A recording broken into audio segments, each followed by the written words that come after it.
नागपूर पुणे वंदे भारत एक्सप्रेसचा थोड्याच वेळात शुभारंभ होणार आहे। नागपूरच्या अजनीवरून वंदे भारत एक्सप्रेस असणार आहे। पंतप्रधान मोदींच्या हस्ते ऑनलाईन कार्यक्रमात या सेवेचा शुभारंभ केला जाणार आहे। पंतप्रधान नरेंद्र मोदी दूरदृश्य प्रणालीद्वारे या गाडीला हिरवा झेंडा दाखवणार आहेत। प्रवाशांना शुभेच्छा देण्यासाठी मुख्यमंत्री देवेंद्र फडणवीस, केंद्रीय मंत्री नितीन गडकरी, खासदार आणि आमदारांसह उपस्थित राहणार आहेत। अजनी पुणे वंदे भारत एक्सप्रेस वर्धा, बडनेरा, अकोला, शेगाव, भुसावळ, जळगाव, मनमाड, कोपरगाव, अहमदनगर आणि दौंड कॉर्ड लाईन मार्गे पुण्याला पोहोचणार आहे। तर नागपूर रेल्वे स्थानकावरून ही तिसरी वंदे भारत एक्सप्रेस सेवा असेल। यापूर्वी नागपूर बिलासपूर आणि नागपूर सिकंदराबाद या दोन वंदे भारत एक्सप्रेस सेवा सुरू आहेत। नागपूर पुणे प्रवासासाठी आता नागपुरातून वंदे भारत एक्सप्रेस सुरू होणार आहे। नागपुरातील ही तिसरी वंदे भारत एक्सप्रेस असणार आहे। या वंदे भारत एक्सप्रेसचे उद्घाटन ऑनलाईन पद्धतीने पंतप्रधान नरेंद्र मोदी यांच्या हस्ते केलं जाणार आहे। त्यासोबतच या कार्यक्रमासाठी मुख्यमंत्री स्वतः उपस्थित राहणार आहेत। लहान लहान मुलांना या वंदे भारत एक्सप्रेस मधून मोफत प्रवास दिला जाणार। बाळा, काय वाटतं तुला? कसं वाटतंय तुला वंदे भारत एक्सप्रेसने जाताना? मला खूप छान वाटत आहे वंदे भारत ट्रेन मध्ये प्रवास करून। याची फॅसिलिटीज खूप चांगली आहे आणि साफ सुथरं खूप आहे। याच्या आधी तू कधी प्रवास केला होता का? कुठे प्रवास केला? नाही, याच्या आधी प्रवास नाही केला ट्रेन मध्ये कधी पण। कधीच नाही, पहिल्यांदाच तू ट्रेनने प्रवास करतोय? हो। बरेच मुलं पहिल्यांदाच ट्रेनने प्रवास करतायत आणि यासोबतच अनेक नागरिक सुद्धा या प्रवासामध्ये प्रवासी म्हणून जात आहेत। हा प्रवास नागपूरवरून पुण्यापर्यंत करणार आहे। ही ट्रेन दररोज सकाळी 6 वाजता निघणार आहे आणि सायंकाळी 6 पर्यंत पुण्याला पोहोचणार आहे। आपल्यासोबत काही शिक्षक सुद्धा या इथे उपस्थित आहेत। ताई, काय सांगाल, काय भावना आहे?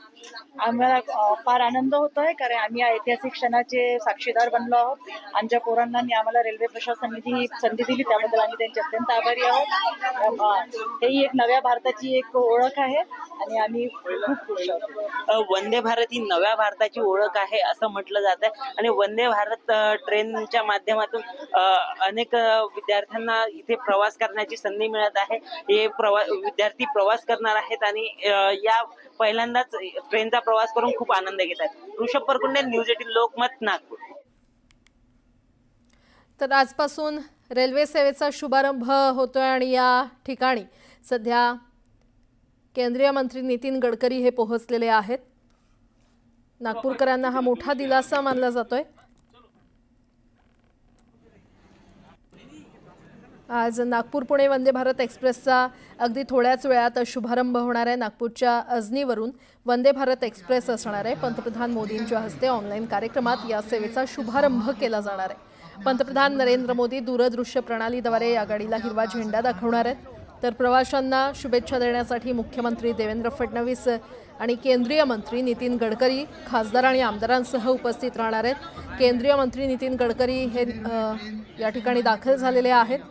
अजनी पुणे वंदे भारत एक्सप्रेस वर्धा, बडनेरा, अकोला, शेगाव, भुसावळ, जळगाव, मनमाड, कोपरगाव, अहमदनगर आणि दौंड कॉर्ड लाईन मार्गे पुण्याला पोहोचणार आहे। तर नागपूर रेल्वे स्थानकावरून ही तिसरी वंदे भारत एक्सप्रेस सेवा असेल। यापूर्वी नागपूर बिलासपूर आणि नागपूर सिकंदराबाद या दोन वंदे भारत एक्सप्रेस सेवा सुरू आहेत। Unmatched speed and efficiency, these trains will embody the platform.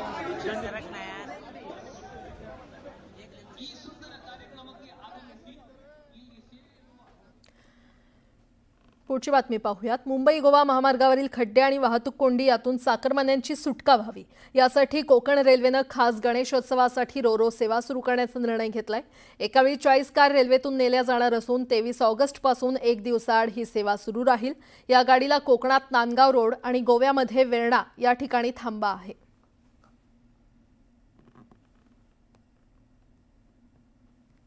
पुढची बातमी। उत्तराखंडमध्ये झालेल्या जलप्रलयाच्या आपत्तीमध्ये जळगाव जिल्ह्यातील धरणगावच्या पाळधी गावातील 13 तरुण अडकले होते। स्थानिक प्रशासन आणि मदत पथकाच्या प्रयत्नानंतर हे सर्व तरुण सुखरूप गावात परतलेले आहेत। त्यांच्या आगमनानंतर पाळधी गावात भावनिक वातावरण पाहायला मिळालं। गावकऱ्यांनी स्वागतासाठी रस्त्यावर सडा रांगोळ्या काढून भव्य मिरवणुकीचं आयोजन केलं। मंत्री गुलाबराव पाटील यांनी स्वतः उपस्थित राहून या तरुणांचं स्वागत केलं। तर या क्षणी अनेक माता भगिनींना अश्रू अनावर झाले। संपूर्ण गावकरी त्यांच्या स्वागतासाठी एकवटल्याचं आपल्याला बघावयास मिळतंय। या ठिकाणी जे काही पालक असतील किंवा जे 13 मुलं अडकलेले होते आपण त्यांच्याशी संवाद साधणार आहोत। दादा काय सांगशील, काय नेमकं घडलं होतं त्या दिवशी आणि कुठे अडकला होता आपण? आम्ही दर्शन झालं, आमच्या गंगोत्रीमध्ये दर्शन झालं, मग आम्हाला माहीत पडलं अर्धा एक घंटा तर तिथं पाठ बसला आहे। मग आम्ही जेवणाला बसत होतो का आम्हाला पोलिसांनी सांगितलं का तिकडे बंदी झालेली व पाठ बसला आहे, तर मग आम्ही तिकडे 3-4 दिवस अडकलो। आमच्या मुले आमले सख्यतानी होतं भाऊ, आमच्या मुले इथं घरी आता येतील असं एवढं मोबाईलमध्ये मी येणामध्ये दावत होते, पेपरमध्ये बटास ठिकाण दावत होते, पण भाऊ होता तर आम्ही लेकरं घरी आले बुवा। दादा काय सांगशील, कसा प्रवास होता आणि नेमकं कुठे तुम्ही अडकलेला होता? सर आम्ही गंगोत्री 20 किलोमीटर बाकी होतं, ज्या गावात हादसा होणार होता त्या गावात आम्ही 5 मिनटं थांबलो। तिथं आम्ही खरेदी वगैरे करणार होतो स्वयंपाकासाठी, पण आम्ही ठरवलं की आधी दर्शन करून यावं, मग आपण तिकडून येताना इथं खरेदी करूया। पण आम्ही वरती पोहोचलो आणि 20 मिनिटात तर तिथं हे दृश्य घडलं। असं वाटलं एक क्षणासाठी आम्ही एवढ्या लांब गेलो होतो त्यांच्यापासून, वापस येऊ का नाही आम्हाला असं वाटलं होतं, पण आम्ही वापस आलो तर आम्हाला एकदम आनंद होतोय सगळ्यांपासून। काय नेमका प्रसंग होता आणि कशा पद्धतीने या मुलांचा परतीचा प्रवास झाला? या मुलांचा विषय असा होता की जी गाडी आहे GPS मार्फत ज्यावेळेस आम्ही बघायचो तर 15 ते 20 मिनिटाच्या अंतरावरून ही गाडी गेली आहे असं त्या GPS मधून दिसत होतं। त्यामुळे भीती अशी वाटायची की हे मुलं खाली उतरले होते का, हे कुठे गेले असतील का, ही एक भीती होती। पण ज्यावेळेस चौधरीने ज्यावेळेस व्हॉइस कॉल आपल्या वडिलांना केला एका मिलिटरी मॅनकडून, त्यावेळेस आमच्या लक्षात आलं की मुलं सेफ आहे। मग त्याच्यानंतर आम्ही एकच विचार केला की पुढं काय करायचं, तेव्हा लक्षात आलं की हे मिलिटरीच्या कॅम्पमध्ये आहे। मग आम्ही तिथले SP, IG, आयुक्त यांच्याशी संपर्क साधला आणि मुलांना लवकर कसं काढता येईल याचा प्रयत्न केला आणि आज देवाच्या कृपेने सगळे मुलं आज घरी आलेले आहेत। जे 13 जण गेले होते, 2 ड्रायव्हर ते 15 जण असे होते, त्यापैकी एक माझा भाऊ पण होता। आणि काल रक्षाबंधनानिमित्त आज तो परत आला, त्याबद्दल मला खूप आनंद होतो आहे। आज रक्षाबंधन मी इतक्या लांबून इथं त्याच्यासाठी आलेली आहे। रक्षाबंधनाची भाऊ घरी आला त्याच्यामुळे खूप आनंदी आहे आणि भावांच्या रूपात आम्ही सद्गुरू पाहतोय का एवढा लांबून सद्गुरूंनी आम्हाला भाऊने आणलं। भगवंताने सुखरूप घरी पोहोचवलं, त्यांना खूप बरं वाटलं आणि दादांचे आम्हाला खूप लाभ झाला। आमचे भावासारखे पाठीमागे राहिले आणि खूप प्रयत्न केला त्यांनी। या ठिकाणी ज्या महिला होत्या त्यांनी प्रतिक्रिया दिल्या की ही आमच्यासाठी भाऊबीजेची एक भेट होती। तर ते जे मुलं अडकलेले होते त्यांच्या अशा प्रतिक्रिया होत्या की आम्ही परमेश्वराच्या कृपेने वाचलो, परंतु आम्हाला सुखरूप घरी पोहोचवलं ते पालकमंत्री गुलाबराव पाटील यांनी। आणि सर्व गाव या ठिकाणी एकवटल्याचं आपल्याला चित्र बघावयास मिळालं। जणू पारधी गावामध्ये दिवाळीसारखंच वातावरण या ठिकाणी आपल्याला बघावयास मिळालं। विजय वाघमारे, न्यूज 18 लोकमत, जळगाव। पुढची बातमी, बंदी असतानाही कबुतरांना खाद्य देण्याचे प्रकार सर्रास सुरूच आहेत। गिरगाव चौपाटीवर मध्यरात्री येऊन लोक कबुतरांना खाद्य देत असल्याचा प्रकार समोर आलाय। कबुतराला खाद्य टाकताना एकाला 500 रुपये दंड आकारण्यात आलाय। तर काल DB मार्ग पोलीस स्थानकात अज्ञात व्यक्तीवर गुन्हा दाखल करण्यात आलाय। पालिका कर्मचाऱ्यांशी हुज्जत घालत लोक कबुतरांना खाद्य टाकतात आणि गिरगाव चौपाटीवर खाद्य टाकताना आतापर्यंत 8,000चा दंड आकारण्यात आलेला आहे। दरम्यान कबुतरांना कोणत्याही पद्धतीचं खाद्य टाकू नये असं आवाहन दादर कबूतरखाना ट्रस्टच्या वतीनं नागरिकांना करण्यात आलेलं आहे। या संदर्भातले बॅनर कबूतरखाना ट्रस्टनं लावलेले आहेत। दरम्यान परिसरात दंगल नियंत्रण पथक आणि अतिरिक्त पोलीस बंदोबस्त सुद्धा तैनात करण्यात आलाय। कोर्टाच्या निर्णयाचं पालन व्हावं म्हणून हे प्रयत्न केले जात आहेत आणि याचाच आढावा घेतलाय आमच्या प्रतिनिधी सुस्मिता भदाणे पाटील यांनी। दादर कबूतरखाना ट्रस्टकडनं आता कबुतरांना दाणे टाकले जाऊ नयेत आणि कुठल्याही पद्धतीचे लेखी आदेश मिळाले नसल्याचं सुद्धा म्हटलेलं आहे। अशाच पद्धतीचे हे बॅनर या ठिकाणी लावण्यात आलेले आपल्याला पाहायला मिळत आहे, ज्यामध्ये कोर्टाच्या आदेशानंतर पालिकेला अर्ज सादर करण्यात आल्याचं सुद्धा त्यांनी म्हटलेलं आहे। आणि ज्या पद्धतीनं कबुतरांसाठीचं आंदोलन आक्रमक झालेलं आपल्याला पाहायला मिळालेलं होतं, त्यानंतर दादर कबूतरखाना ट्रस्टने सुद्धा आपली भूमिका स्पष्ट केलेली आहे। कुठल्याही पद्धतीने कायद्याचं उल्लंघन होऊ नये याकरता अशा पद्धतीचा हा बोर्ड लावण्यात आलेला आहे। सकाळी 6 ते 8 या वेळेत कबुतरांना खाद्य द्यावे याबाबत मौखिक परवानगी देण्यात आली आहे, परंतु कोणत्याही पद्धतीची लेखी परवानगी ही देण्यात आलेली नाही।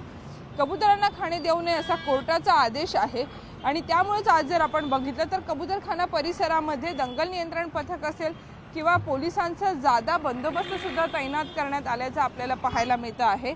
आणि त्यामुळं या संपूर्ण परिसरामध्ये सुरक्षा देखील पोलिसांची वाढवण्यात आल्याचं आपल्याला पाहायला मिळतं आहे। त्याचा थेट परिणाम इथल्या कबुतरांच्या संख्येवर सुद्धा होतोय। काही लोक आपल्यासोबत आहेत। काय नेमकी परिस्थिती आहे? आज मंदिर के दर्शन के लिए हम आए थे। कबूतर खाना बंद कराने में जिनका भी स्टेट गवर्नमेंट हो या कोर्ट के ऑर्डर्स हो या जो भी सरकारी अधिकारी इन्वॉल्वमेंट है, उसको आम जनता की ओर से हमारी इतनी रिक्वेस्ट है कि इसका सोल्यूशन, एक निराकरण जल्द से जल्द आ जाए ताकि जो कबूतर रोज मर रहे मरने से बच जाए। हमारे सनातन धर्म में एक संस्कार है, हम बचपन से तब से कबूतर को हम दाने देते हैं और आज से नहीं है। और कबूतर एक शांति दूत का पक्षी है, ये कोई पक्षी हमेशा इन्होंने शांति का ही काम किया है। कुठलाही अनुचित प्रकार घडू नये म्हणून पोलीस बंदोबस्त सुद्धा वाढवण्यात आलेला आहे आणि सोबतच पक्ष्यांना कोणी खाद्य घालू नये याकरता सुद्धा सूचना देण्यात आलेल्या आहेत। व्हिडिओ सचिन कुबडे सह सुस्मिता भदाणे पाटील, न्यूज 18 लोकमत, मुंबई।